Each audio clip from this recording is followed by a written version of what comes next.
Ryan Shead joining us right now on the show. Ryan, thank you so much for being here, my friend. How are you? I'm doing good, brother. Thanks for having me. Appreciate it. I appreciate you being here.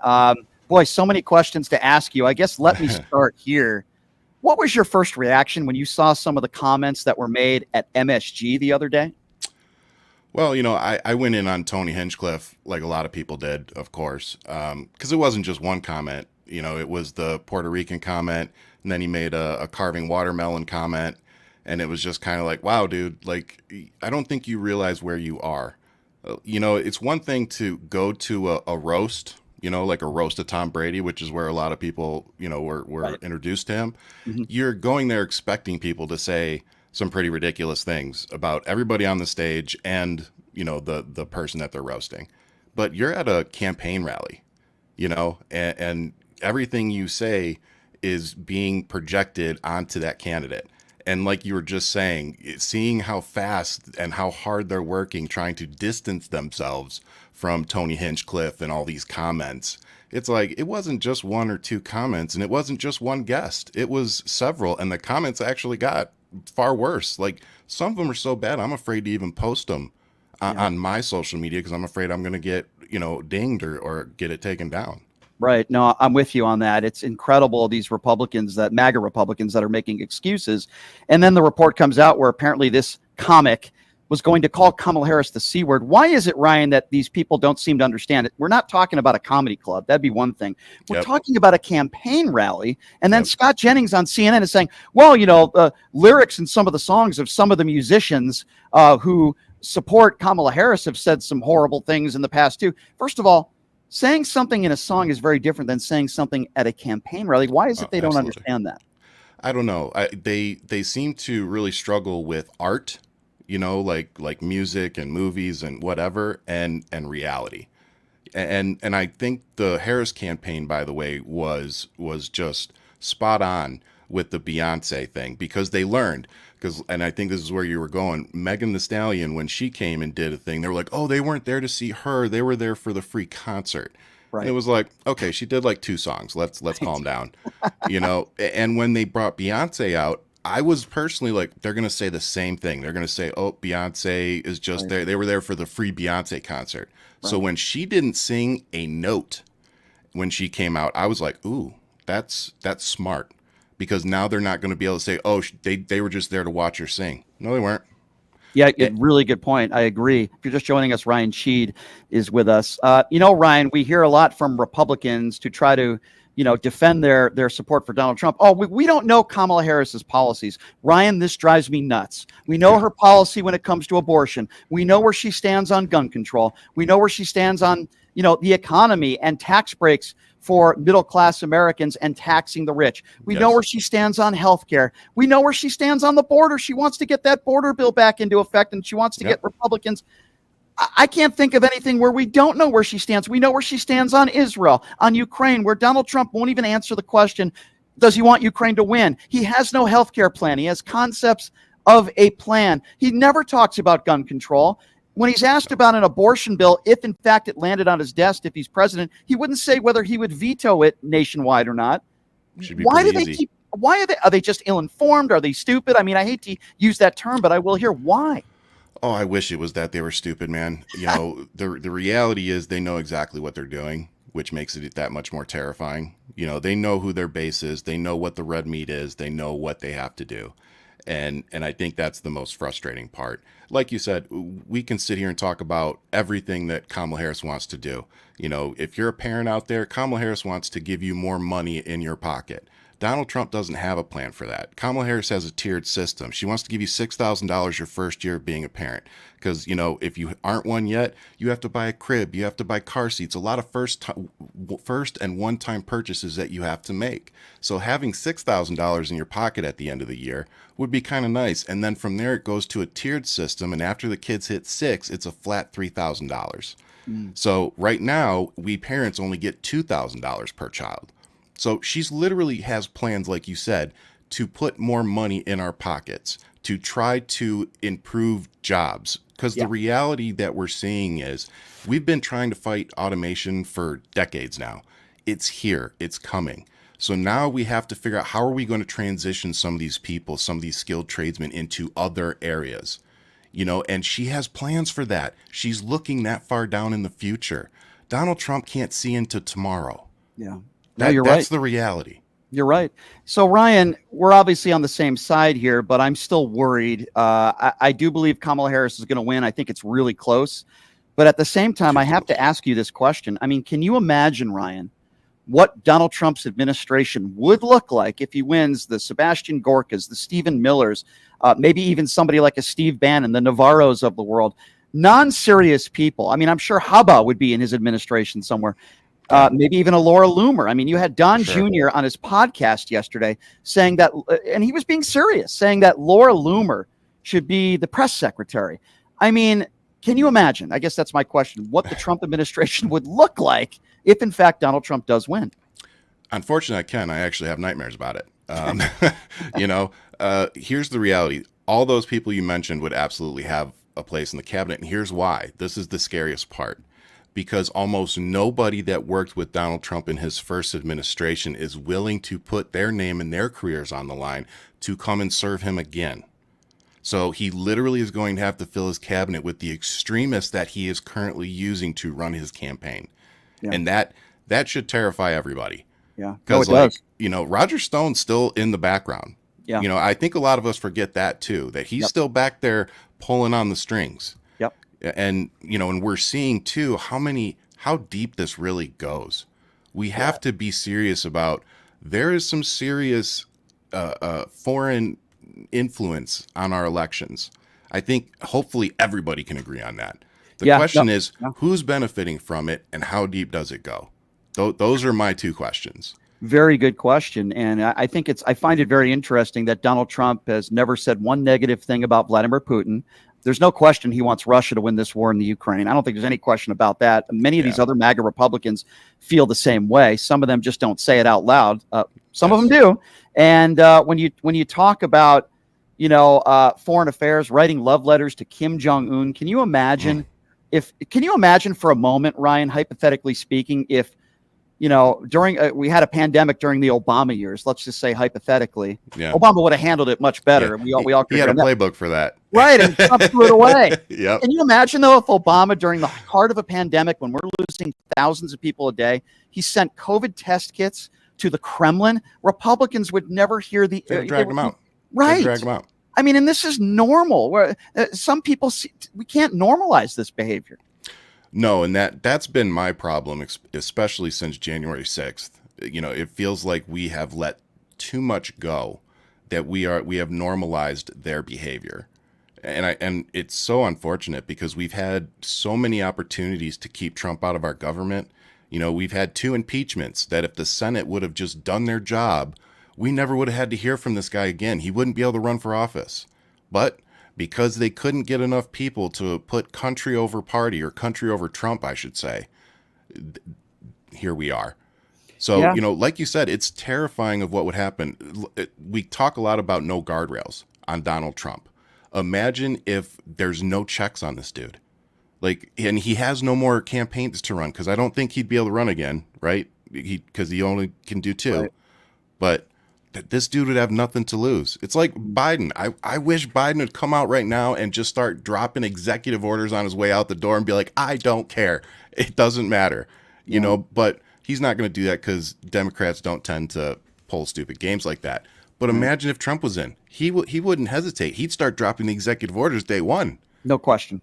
No question. I agree with you 100%, Ryan. And, listen, I love Michelle Obama. I think she's a wonderful woman, very educated and so much class. But when she says, when they go low, we go high, I'm not sure if that, I understand why she's saying that. I'm not saying we have to stoop to the level of Donald Trump, but at the same time, you got to go after Donald Trump. And I do think that the Harris campaign and Tim Walz, they have started to do that a little bit more over the last week or two. I hope it's not too late. But what do you make of, there's a lot of Republicans that have voted early. That doesn't necessarily mean that these are not the same people that would have voted on election day. Does that concern you at all? Because it does seem like there are certainly more Republicans that are voting early in this election than 4 years ago or 8 years ago. Yeah, I mean, it's concerning to me that it's this close. There's just no other way to look at it. It's these people are willing to support a felon, a prolific business fraud, an adjudicated abuser, because I don't want to use the word he actually is, and a legit domestic terrorist trying to overthrow our government. So to see this many Americans, after everything we've seen, and after watching all these videos over the last month, 2 months, Trump is now the senile old man.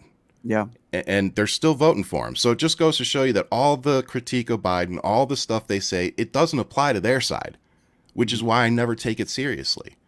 Oh, go ahead. Sorry. I'm sorry to interrupt you. Go ahead and finish.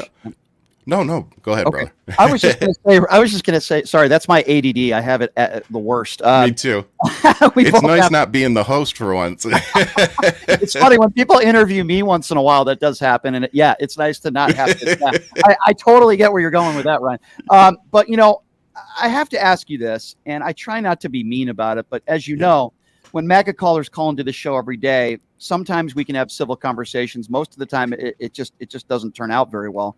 But what you talked about, gosh, you're concerned that this election is so close, as am I. I have those concerns, but I can't understand why. I understand his base of supporters. Many of them are usually ill-informed, and I'm going to try to be nice. Uneducated people is a nice way of putting it. Yeah, you're being kind. Right, I am. I'm being very kind. But how is it possible that a 34-count felon, liable sexual abuser, who's had 30 women accused him of rape or sexual assault, including his ex-wife, how is it possible that there are so many people in this country that are going to be voting for Donald Trump? Is it stupidity? Is it bigotry? Is it racism? Is it selfishness? Is it all the above? How do you explain that? Because it's mesmerizing to me. I was honestly going to say all the above, because I think it's different for everybody. I think for a lot of men, they see something that they projected that they want to be. I think that they enjoy the way he talks about people. They enjoy the way he puts people down. And yet they're the first to cry when somebody does it to them. People that claim to like his policies really just like his bigoted racist agenda, because he doesn't have any policies. So it's just, like you said, it's really sad. And I'll tell you what I think, and this has been my prediction. If I was a betting person, I would easily put $100 on Kamala's going to beat him in the popular vote by 10 million. Sure. I agree. But what I'm concerned about is the Electoral College. Right. Is that there's going to be some way that they're going to weasel out another win, overturning what the will of the people are. Because let's not get it twisted. And when Hillary Clinton in 2016 won the popular vote by 2.8 million, the Electoral College came in and installed Trump, the will of the American voters was scrapped that day. Mm-hmm. There's no other way to look at it. Agree. The Electoral College is ridiculous at this point. It's rigged for Republicans. I hate to use one of the terms that Donald Trump uses, but it literally is rigged for Republicans, right? I mean, 7 of the last 8 presidential elections, the popular vote has been won by Democrats. I do think it comes down to Pennsylvania. Listen, Nevada, where we are at, is a very important state. Michigan's there's a lot of key battleground states that are important. Don't get me wrong. I personally believe that whoever wins Pennsylvania is going to win. There are 450,000 people from Puerto Rico that live in Pennsylvania. I truly believe the other day could cost Donald Trump the election. Do you agree with that? And do you think what do you think it comes down to? Oh, I definitely don't think it helped at all. I kind of had the same thought. That's the problem, and that I don't understand. Part of me is does this dude actually want to win? Yes, because he's going into Detroit, where I grew up, and crapping on Detroiters and being do you want the rest of the country to be like Detroit? Right. Sorry, dude. Are you saying we live in what are you trying to say? Yeah, he called the whole country a garbage can. Exactly. So, and now, you've got people standing on a stage and literally punching down on entire communities and entire regions of the United States. It's a good point. It's just mind-boggling. If I've run for office, I've had campaign manager. I can tell you what he would have told me if I had even tried to say 95% of what these people say. He would have choked me. Yeah. He would have locked me in a room and taken my phone.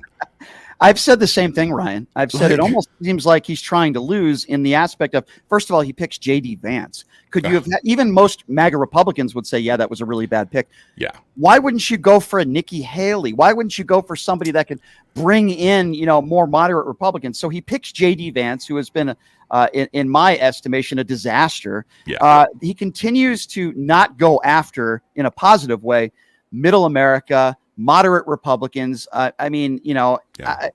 the reason why I think Kamala is going to win, and boy, I hope I'm right, is that you can't find a lot of people, at least in my estimation, that voted for Joe Biden in 2020 that are going to be voting for Trump. There are some, but not many. And I think you'll find more people, moderate Republicans, that voted for Trump twice that are either not going to vote for him this time or have already endorsed Kamala Harris, including members of his administration. Half of his administration are either not voting for him or supporting Harris. Military generals, unions, the unions are a little iffy right now. But which is weird to me, by the way. Strange. All these unions, this dude literally rented out a space, hired a bunch of actors to make them look like union workers. He's a fraud.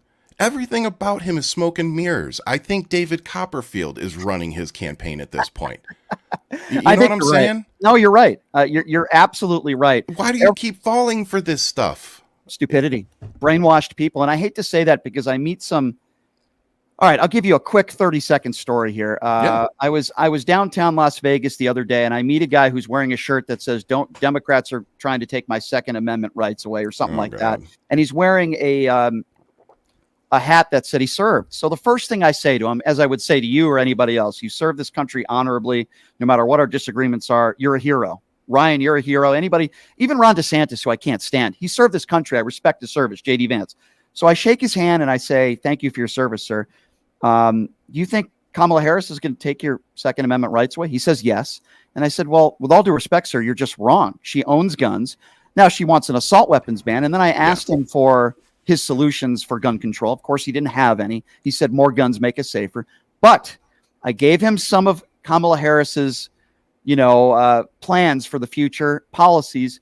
He said he would look it up. We had a very respectful conversation. And I feel like maybe I was able to get to him. I'm just not sure how anybody who served this country honorably like you could support a man who dodged the military, who calls them suckers and losers. We know the comments he made about John McCain. I don't know how any woman could support a man who's a liable sexual abuser. We know his history with women. I don't know how any minority or immigrant could support this man. Those are the questions that come up. I understand why white right-wing evangelicals support him. They're hypocrites, but why? Other people who have served. Have you had those conversations with people? Bro, too many. Yeah. There's a lot of people I don't talk to I served with because of Trump. There's so many things I think that I experienced because I'm in an interracial marriage. I see all these things and experience things that I think a lot of people I served with didn't.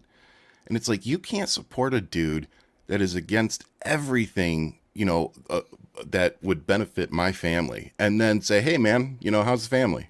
How you doing? Love you." No, you don't. Because you're voting against me. And that's literally how I look at it. And in terms of veterans, like you said, January 6th should have been it. That right there should have been it for anybody that ever swore an oath to this country. Because the part where it says all enemies, foreign and domestic, those were domestic enemies. They still are. And the fact that you're siding with them, the fact that so many law enforcement, we see so many of them yupping it up with them, taking photos, all this stuff. Look, I understand that you might have a job as law enforcement to escort him places and stuff like that, but you ain't got to go up and hug on him and take your phone out and take selfies and all that stuff. Right. That's you simping for a felon and a sexual abuser. Yeah. So it's how do you expect us to take you seriously as law enforcement when you're literally letting this 34-time felon, just do whatever he wants? Yeah. And by the way, the dude's not qualified to work at a McDonald's because he's a felon, but we're going to put him in the White House? Right. There's something wrong with our laws in this country. You're so right. I guess this would be my last question for you, which would be, if you were alone in a room privately and you had the opportunity to speak to Donald Trump, I'm curious, Ryan, you're a very opinionated guy like myself. What would you say to him? And I don't know, can we put this on tape? Well, we are. We do have FCC. We do have FCC regulations. Yeah. But yeah. No. That's a great question. Honestly, I'm going to be real honest. I don't know if I'd be able to keep my emotions in check. I'm going to be real honest. Like I try not to hate people, you know. I really do. But he's one of those people that it's like, I cannot find any redeeming quality about you. And I've tried to look. Like it's not like I haven't tried. Yeah. I think I would just ask him, probably just between you and me, it would never leave this room. Do you really believe the bullshit that you push? That would probably be the one thing I'd want to know. Like, do you really believe this stuff? Like, I got to know, are you really this guy? Or do you just know who your base is, and behind closed doors, you're really just this freaking genius that you know got them to fund your entire life for a decade? Tell me what it is. That would probably be it. And according to Stephanie Grisham, he told her, I can lie over and over again, and eventually they will believe it. And I think that's the real Donald Trump. I think he knows that he's BSing, but he also knows that that's why he ran as a Republican. He said it himself. They're the most gullible. And I think that's what you're seeing.